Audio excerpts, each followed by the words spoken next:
Passons maintenant à un exercice, une visualisation plus pratique du problème.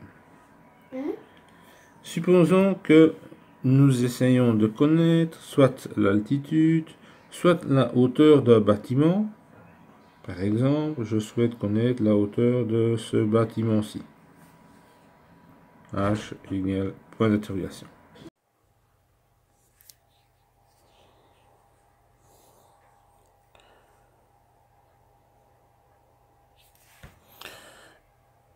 Première méthode. Supposons que l'on puisse accéder en haut du bâtiment. À partir de là, je pourrais par exemple ouvrir un décamètre et mesurer ainsi la hauteur du bâtiment. Ça ne sera pas, bien entendu, l'objectif de notre cours. Deuxième méthode. Je ne peux pas accéder en haut du bâtiment. Je dispose d'une mire, ici, et d'un théodolite, ici. Je peux par contre accéder au pied du bâtiment. Je place ma mire au pied de la hauteur que je souhaite calculer. Grâce au théodolite, je vais pouvoir tracer ainsi un plan horizontal. Grâce au théodolite, je vais également pouvoir mesurer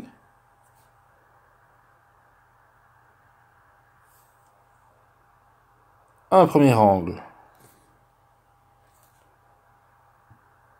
depuis le théodolite jusqu'au pied du bâtiment, un second angle depuis le théodolite jusqu'au sommet du bâtiment. Connaissant les angles et la distance qui est ici, je peux ainsi calculer la hauteur à ce niveau-là et la hauteur à ce niveau-là. La somme des deux me donne la hauteur totale. Question. Comment mesurer cette distance-là?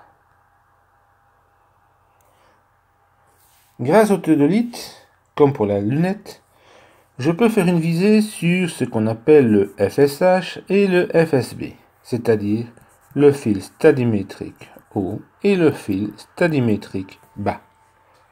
La différence des deux, le haut moins le bas, multiplié par 100, nous donne cette distance horizontale. Connaissant maintenant la distance horizontale et les angles, je peux déterminer les deux hauteurs. Petite remarque concernant la hauteur 2. La hauteur 2, puisque vous faites une lecture sur une mire, vous pouvez directement en déduire cette hauteur. Pourquoi?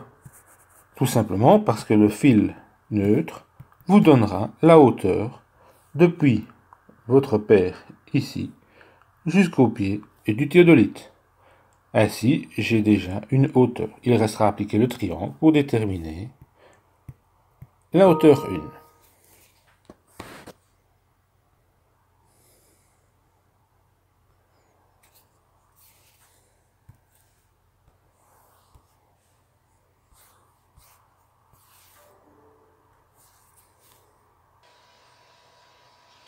L'image suivante illustre à nouveau le principe.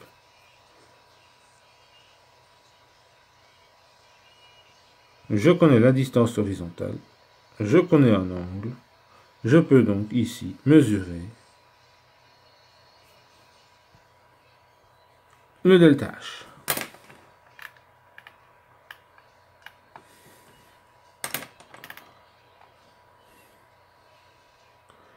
Méthode suivante.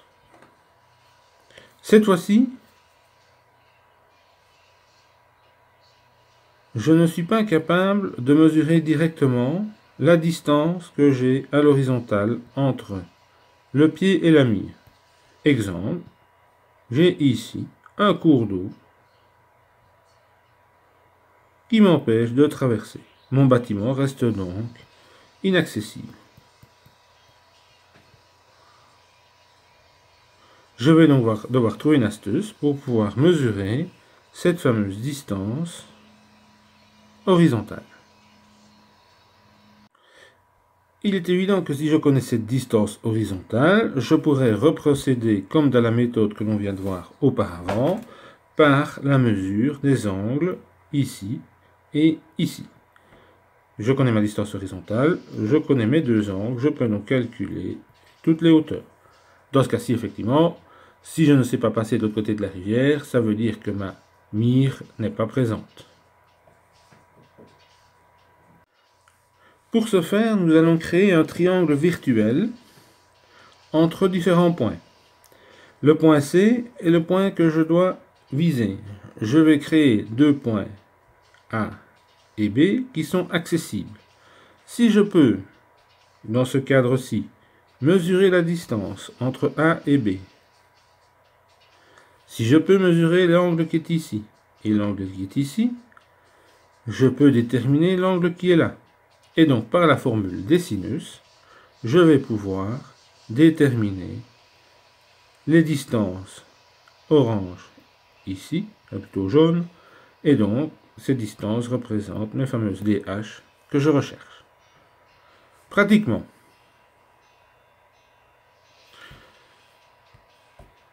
voici mon terrain avec ici la rivière que je ne peux pas traverser, l'obstacle. Je prends deux points de référence, un point ici et un point ici.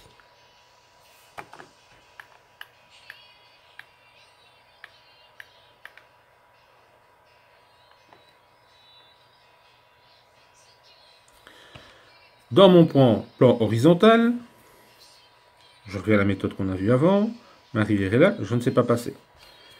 Si je peux déterminer cette distance-là, la distance horizontale, que je ne connais pas, je verrai comment après. Si je peux mesurer mes angles ici et là-bas, hop, c'est un peu juste, hein, normalement j'arrive à ce point-là. Je vais pouvoir déterminer mes angles ici et calculer mes hauteurs. Reste la question de cette distance horizontale. Que vaut-elle? Je vous l'ai dit, je crée un plan horizontal fictif avec un point A, un point B qui sont accessibles et mon fameux point C qui est inaccessible. Ce point C se trouve sur la verticale du point que je recherche. Regardons maintenant ce plan horizontal vu du dessus. J'ai donc un point ici et le point que je recherche là au-dessus qui est à la verticale de ce point-là. Je peux ainsi créer un triangle vu du dessus dont je connais la distance ici à là, puisque je peux la mesurer. Je peux connaître cet angle-là et cet angle-là. De là, je peux en déduire l'angle qui est au sommet, ici, et je vais pouvoir ainsi calculer cette distance-là et cette distance-là. Petit problème. La distance ici à l'horizontale est, comme je vous l'ai dit, une distance h horizontale, à l'horizontale. Or, le problème, c'est que mon terrain, lui, peut être en pente.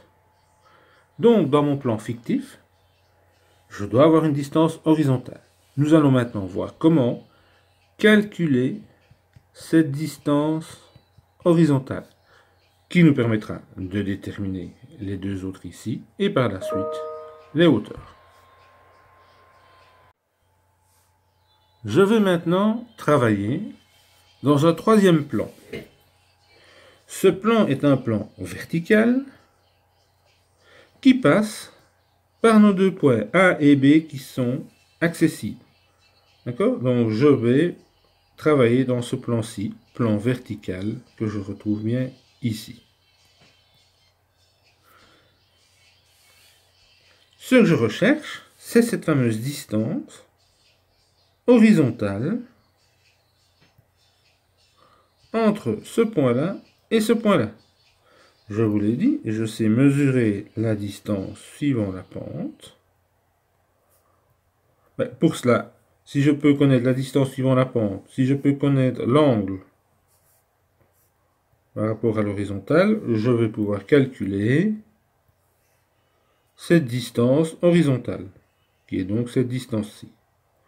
Je connais cette distance horizontale, je repasse au plan horizontal et je remonte ainsi les étapes pour retrouver finalement, je vais recomposer mon fameux triangle ici et puis déterminer mes deux hauteurs là-bas. Bien. Passons maintenant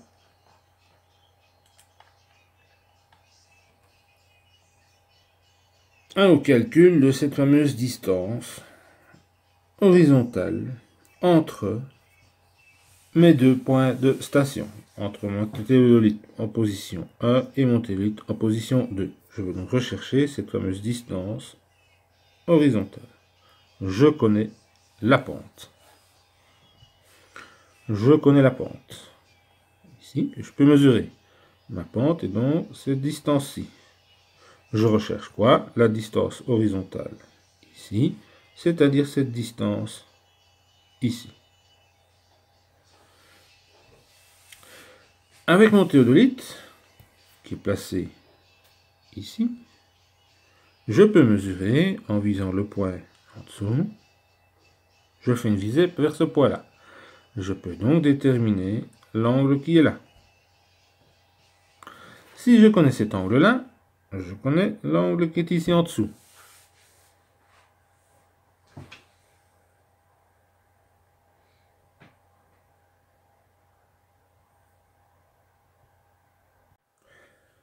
Par la règle des sinus, connaissant l'angle ici et cette distance-là, je peux déterminer tous les côtés du triangle.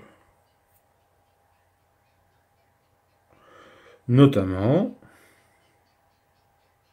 puisque je connais la hauteur ici, la hauteur du théodolite, je peux calculer cet angle-là. Par déduction, je vais en déduire l'angle qui est là. D'accord? Le total du triangle moins celui-ci me donnera cet angle-là. Je peux donc en déduire l'angle qui est là. Connaissant cet angle-là,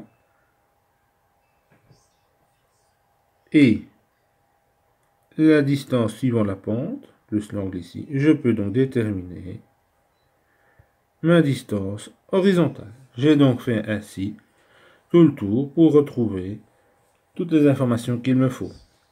Donc maintenant, en procédant dans l'autre sens, je vais pouvoir retrouver ma distance horizontale ici. À partir de là, je crée mon plan horizontal fictif qui me permet de calculer une distance horizontale 1 et une distance horizontale 2. Connaissant les distances horizontales, je vais pouvoir, grâce aux angles, là et là, déterminer les hauteurs du bâtiment. Alors, vous voyez qu'ici, j'ai mis le théodolite d'un côté, j'ai pris toutes mes mesures à partir de ce théodolite-là. Rien ne vous empêche également de faire toutes les mesures à partir de celui-là. De remesurer, cette fois-ci, je fais une verticale et je pointe vers la base du premier théodolite. Je pourrais cette fois-ci refaire le calcul à partir de l'autre station, donc de celle-ci, refaire exactement la même procédure, ce qui me permettra de faire 2 fois le calcul et d'avoir une meilleure vérification.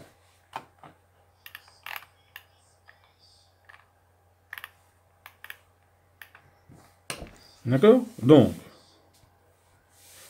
ici, mesure d'un angle, mesure d'une distance, par déduction, j'en déduis cette distance horizontale, qui est donc ma distance ici.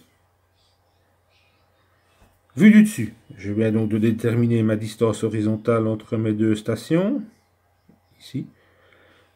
Par la mesure des angles et en visant une projection du point, une projection verticale du point, je peux calculer mes angles là, mes angles là. Connaissant ce côté-ci et les deux angles, je peux en déterminer les distances ici et ici. Distance horizontale. D'accord? Donc voilà mon point A, mon point B, le point A, le point B. Je connais cette distance-là qui se retrouve ici. Je peux donc déterminer les distances de A à C et de B à C. Puisque je connais ma distance de là jusqu'à la projection de mon fameux point sur une verticale, je connais donc cette distance-là, je peux mesurer ici et ici. Cet angle-là, cet angle-là. Connaissant les angles et la distance horizontale, je peux calculer ces hauteurs-là. Vous voyez que tout ceci est fait à partir d'un théodolite. Le deuxième qui est placé ici peut également servir pour la même procédure. Et donc, dans un plan qui serait entre l'axe ici et celui du théodolite, je peux refaire exactement les mêmes calculs. Voilà. Vous êtes donc capable maintenant de déterminer la hauteur d'un bâtiment, même si celui-ci est inaccessible.